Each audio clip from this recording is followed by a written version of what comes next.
Greetings and welcome back, gentles and ladiesmen, to episode 4 of Exio Plays Donkey Kong Country 2 on the Game Boy Advance. So, closing off the week, we are going to be heading into Krem Quay and starting out in that stage.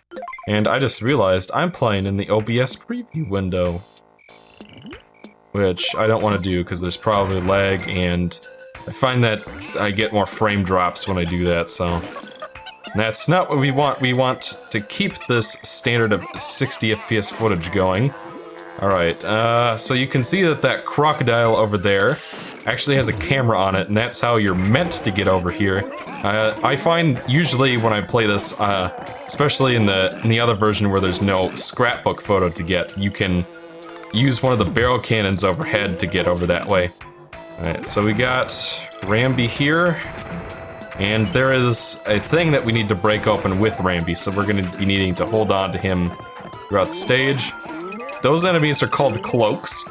They're one of my favorites in this game. They're basically like Manky Kongs from the first game. You know, the orangutans that threw all the crap at you. Let's see, kill these guys, which is easy feat.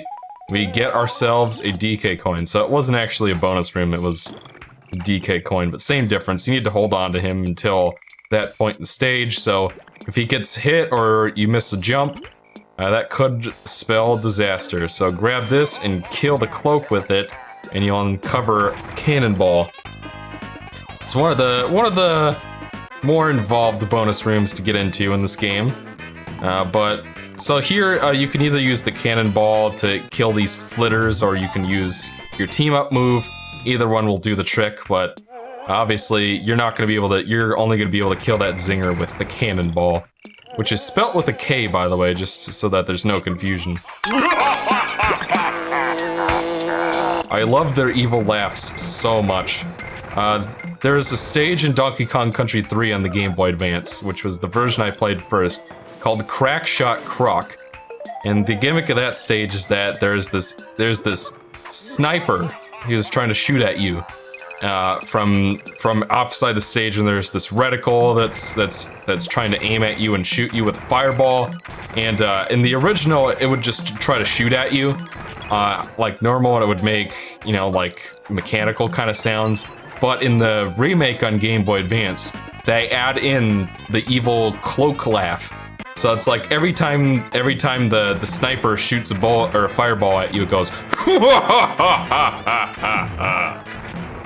and you know, that's one of the most memorable things about that stage to me, because you know, when I first played it, it was, you know, Donkey Kong Country 3 is no picnic. It's a challenging game as well, and that stage was pretty challenging for me when I was a youngin'.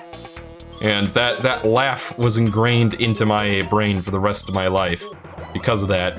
And so it's like going and playing the SNES version. I'm sure people who grew up with the SNES version are like, why the hell did they put this stupid laugh in there? It was fine the way it was, and they're probably right, but you know, for me, not having it is the weird thing. So it really just goes to show it's about what you grew up with. So, up here are a few hidden rooms, and I bet you'll have noticed that we can see perfectly, which is kind of a problem for this stage. But before we get more into that, let's check out this bonus room real quick. Grab the Krem Kwan. Now, in the SNES version, I'd recommend finding Glimmer first before going into this area, but since we could see perfectly, that's not a problem. I really wish that they had done the blackout basement thing from the first remake, where the background is, I don't know, they probably could have gotten away with making this darker, but I guess, you know, the original GBA screen was not backlit. You guys all know this.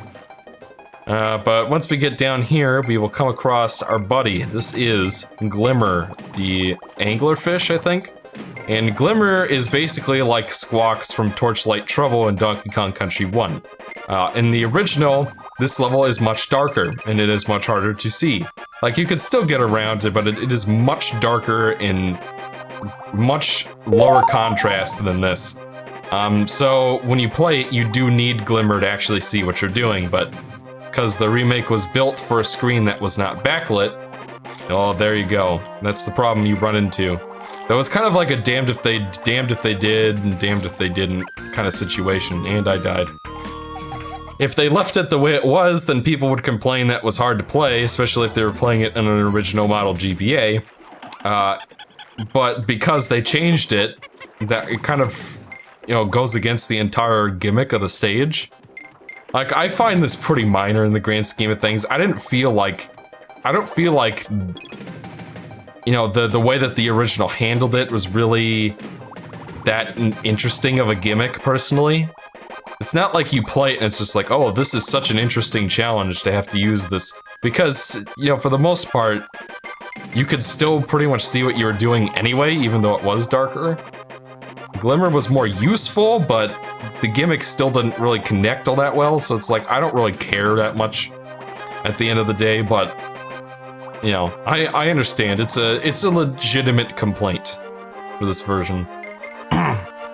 The good news is that this is the only stage in Donkey Kong Country 2 that has a light darkness gimmick. See if this flotsam, and so there's nothing in there. I'm looking for a hidden unguard buddy, because he's got to be... Actually, I think this is a level that doesn't have him. Because obviously Glimmer is the gimmick here. There's our lovely... Actually, there are 2 photos in this level, so we gotta look out for them. And as you've noticed, the conditions for getting them are much more consistent and straightforward than they were the first time around. I think one commenter likened them to achievements in the remake of the first game, where it was kind of like you do these little tasks, and doing them unlocks the scrapbook photo. But in this game, they're very much just your standard collectibles. There are some that are hidden in kind of strange places, but that's kind of the extent of it, really. Can I go over there? Is that a hole? No, I'm not even allowed to go into that little niche there. But the second of the 2 photographs is up this way. As you can see, there's that banana in the wall over there, signaling to us that there's something there. And we killed this Shuri, and sure enough, we get our next scrapbook photo. Which is always swell. Grab a few bananas. We'll grab the bananas. I missed the O. Like, even though I don't need the Kong letters for it to unlock anything, still going after them anyway. Sorry, there's just, my throat is like dry or something. I'm still going after them anyway, just because why the hell not? Going for everything else. But no, just as a reminder, you do not need to get all the Kong letters to complete the game. That's just that's only in Donkey Kong Country 1 game. Well, I suppose it's a thing in the Retro Studios games, because you use them to unlock the secret levels instead of you know, the Krem coin equivalent. Equivalent? That's a new word I haven't heard before. Can't speak for you guys, but I think I might have just made up a word just now. Yeah. What? Keep noticing little artifacts to the side of the screen there. Like, I don't know, maybe the GBA can't handle its awesomeness. I'm sure I probably triggered a few people just now by saying that.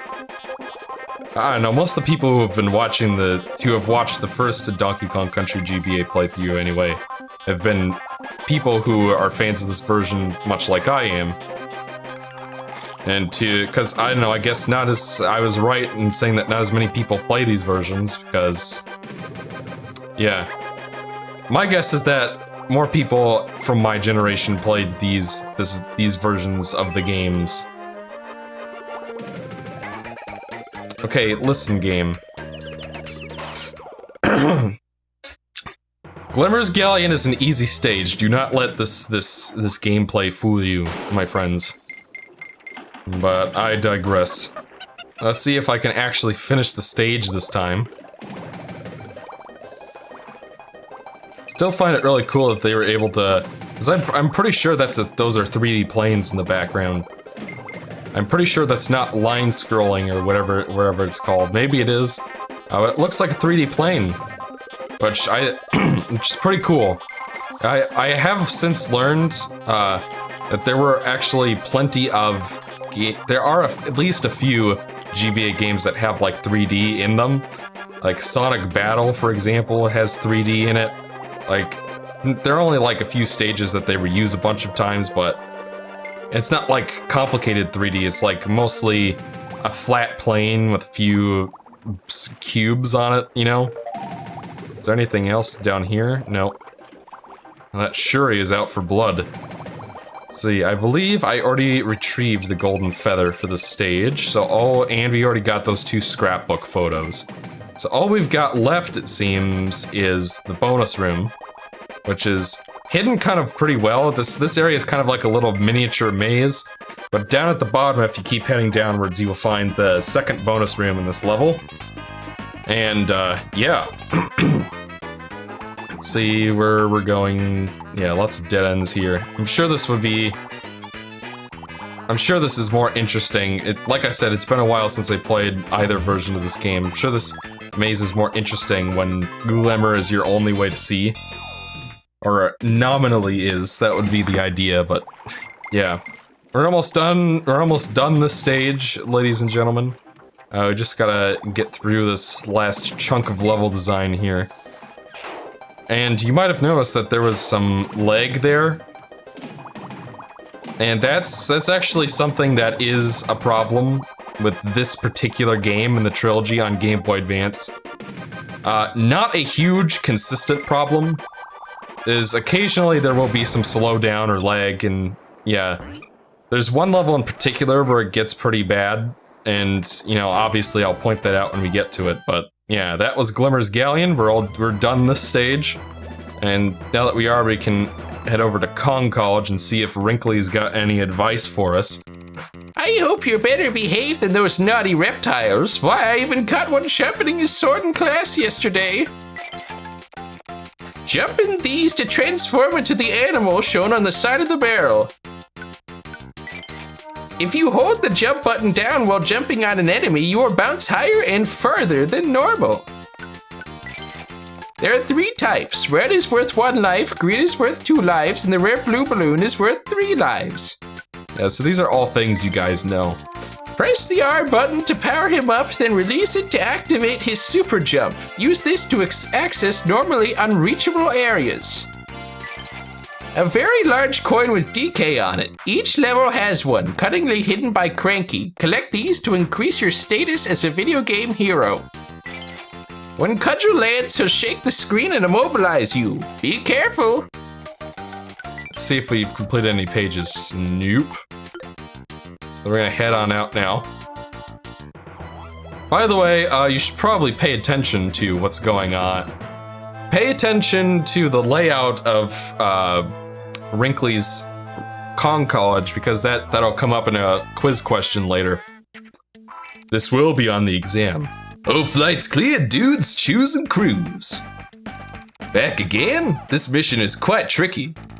Construction. The Kremlings have destroyed the DK statue. Find the pieces and reconstruct it. To hook a statue, press select to release the winch. Pressing select again will drop off anything on the rope. One more thing, keep a close eye on any statue pieces rebuilt, as they might go missing. You have 5 minutes of fuel, so get going. Alright, so that pretty much sums it up, but yeah, we actually get a preview of a much later stage type here. But the gimmick here is we've got these statue pieces. It's a Donkey Kong statue. I don't know what that's doing on Crocodile Isle, but I digress. And the Kremlings have broken it up, and so we need to take it back to its statue base to rebuild it. And meanwhile, there are these flitters here who want nothing more than to destroy it again. So this one can actually be kind of annoying, honestly.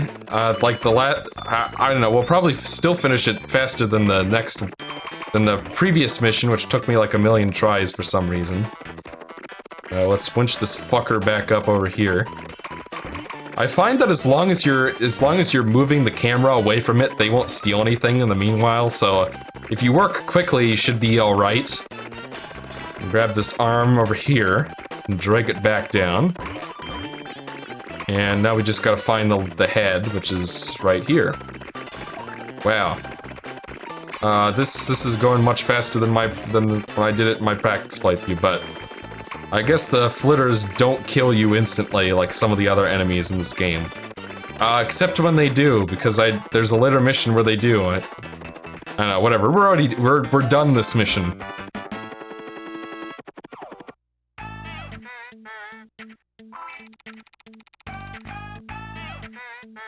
Wow, you sure know how to handle that, old bird.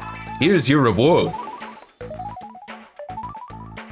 Alright, got 18 DK coins, 50 to go. And remember, 15 of those are for the scrapbook. Yeah, so every page has a DK coin, but anyways. Is this Crockhead Clamber? I don't know. Alright, so here, this is where we're meant to be introduced to the, Cutlass enemies. Probably be more safer to... or not. Yeah, fuck off, game. Alright. Alright, yeah, that was a bit of a tricky jump, so that's why I wanted to, you know, sit down and focus on that. And there we go, that first section of the stage is done. Yeah, just a quick tip, flips tips from Adult Swim, if you will. The Cutlasses are weak to rolls when their swords are down, so... yeah, I don't recommend... so that's basically their gimmick, is that they'll try to hit you with their swords, and I died trying to get that K. They'll try to hit you with their swords, but once they do, they get stuck in the ground. I really should set my phone to Do Not Disturb. Actually, just a minute, folks, I'll be right back. Alright, and much like Ebola, I am back. You thought you had gotten rid of me. That joke might be in poor taste, but... I don't care. So we're back with Crockhead Clamber. This time I'm gonna make sure I hit that flitter and get that K. God, I talked about how much I loved it in the review, but gotta say it again. Love the Kaboings with their lovely pogo peg legs.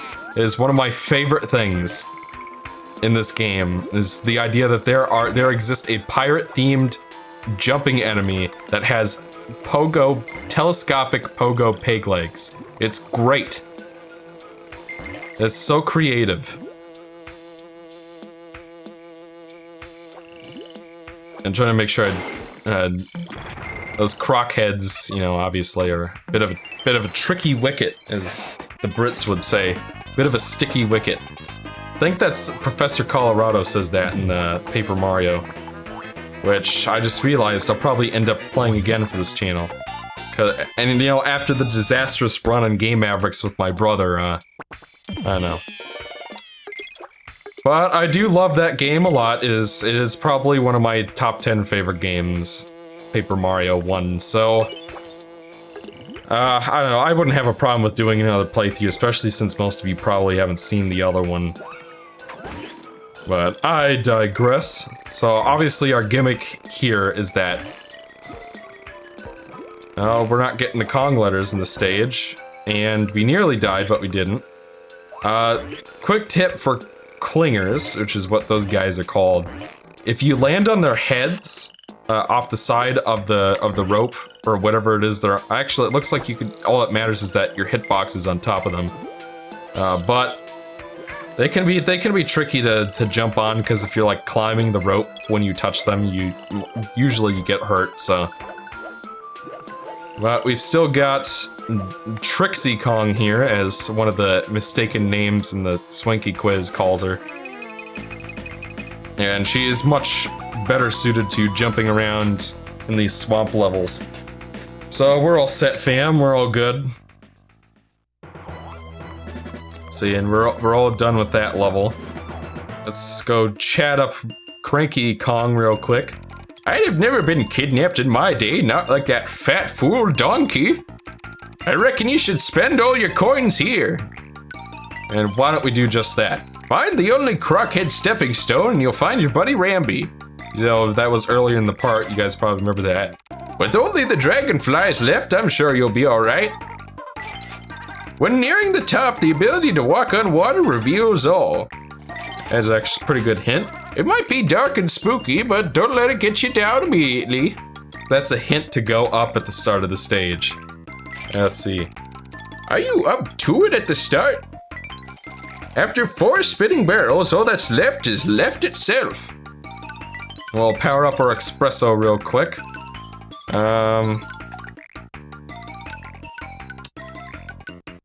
Yeah, we'll go with strength, I guess. And we'll leave the hut and come back later. Alright, so next step. I don't think I have enough bonus tokens to go in there. So we're gonna skip Clubba for now, and we'll come back to him later. And without my Kong buddy, I can't reach that bonus barrel. Which is some Donkey Kong Country Returns nonsense right there. But I digress. So we're actually, what we're gonna be doing is we're gonna be jumping into a pit to reset the stage, but keep both Kongs, you know, that I can get up to that bonus barrel and not have to come back for it later. Now that we have both Diddy and Dixie, which I believe is the actually the subtitle for Super Donkey Kong 2, which is the Japanese version of this title, is Super Donkey Kong 2, Diddy and Dixie. It's literally what it's called. Okay, so we got some barrel platforming here. And that's all there is to it. Like I said, that's what I like about the bonus barrels in the second game, is that really the challenge and the fun of it is about finding them, not necessarily having like this giant nerve-wracking challenge inside the barrel, you know? Which is what I prefer about it. And if you ever do screw up a bonus barrel, you can just go right back in and try again. And you know, that's true for Donkey Kong Country 3 as well. So I guess I'll give it that much. But you know, it's still, it's like, I don't know why it is that the, oh! I didn't realize that they kept that effect. For some reason I felt like I'd both forgotten about that and figured that it would not be in the remake, but I guess I was wrong. Looks like we got another bonus barrel down here. And one thing I should note is that all the bonus barrels in the original game acted as barrel cannons, so that when you went in them, you'd shoot directly upwards. And there are a couple of instances in this game where, you know, they would expect you to shoot upwards, so they'd put, like, power-ups or pickups in front of it, like right there. But because of the way that the remake changes it to be like DKC3 bonus barrels, in DKC3 the bonus barrels all warped you away. There might have been a few that still... Actually no, it was some of them warped you away and some of them didn't. Yeah, I got him. Alright, so our DK coin is over here. We have that. And I believe our golden feather is hidden in an obvious location, so we should be alright. Says, I feel like they hid it in one of the sides, but no, it's up here. So you don't have to worry about that one, folks. But you do have to worry about jumping over an easy pit. Ay vey. We're okay. It's all fine and dandy, folks. Might as well grab another Banarnus coin because I'm gonna be needing all the ones I can get, and got hit by the fucking cannon. Jump up over here. Avoid these. One thing I haven't really talked much at all about Radley at all. He's basically the game's equivalent of Winky from the first game. Winky was the frog animal buddy. Radley is also actually no, frogs are amphibians, which are different from reptiles, but yeah, the gimmick with Radley is that he jumps really high and that he can even jump on spiked enemies like zingers. And I don't know, I guess he would be able to jump on the spinies too, or whatever they're called, the hedgehog enemies, but the porcupine enemies. But I don't believe there's any level where where Radley and the porcupine enemies are both in the same stage, so yeah. But, you know, any excuse you have to jump on zingers is alright by me, and kill them, you know? There's actually one of my favorite bonus rooms in the game involves killing a bunch of zingers and feeling like a badass because, oh, epic voice crack. Yeah, that's a bit of a tricky jump right there, but it only requires a bit of timing to it. Hop over here, and we're already done with the stage.